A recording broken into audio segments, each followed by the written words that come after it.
कि समझे न पौनी तहर और असली रहता रूपवा के जाल में धरा गईनी दादा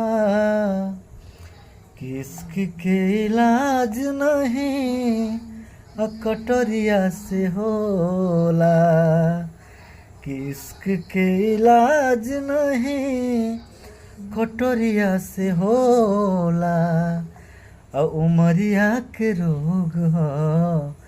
नजरिया से होला उमरिया के रोग ह नजरिया से होला कि ना कौनो हाट ना बजरिया से होला